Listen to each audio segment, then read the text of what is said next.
Hi, and welcome back to Raising Rogers. If you were with us last week, we reviewed a book from the Very Best Bible Story series, and today I've got another one for you, number 2. This one is called Esther and the Very Brave Plan. This book is also written by Tim Thornborough, and so this is the book of Esther. This series has a lot of stories in it, a lot of different Bible stories. These are the 2 that we currently own, so I'm going to tell you a little bit about the Esther book. So this book, first of all, these illustrations are adorable. They're giving like little people vibes, like the toys we played with when we were little. So the story sets up and it says, Esther lived with her cousin Mordecai in the great city of Susa.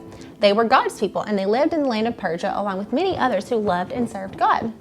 Now God had made Esther a very beautiful woman. So when the king saw her, he chose her to be her queen. But the king wasn't the only one with the plan. God had a plan too, and he was secretly working to make it happen. So all throughout the book, as we hear the story of Esther, you're going to hear these little interjections, but God had a plan too, and he was working to make his plan come to life. So we hear this all throughout the book. God is constantly working in every turn of Esther's life. This story, or this page says, so brave Esther made a very brave plan to speak to the king. It was all part of God's secret plan too, and he was working to make it happen. So I love that as we hear this classic story of Esther, we are also hearing that this was God's plan all along too, and how nothing has happened out of his hand.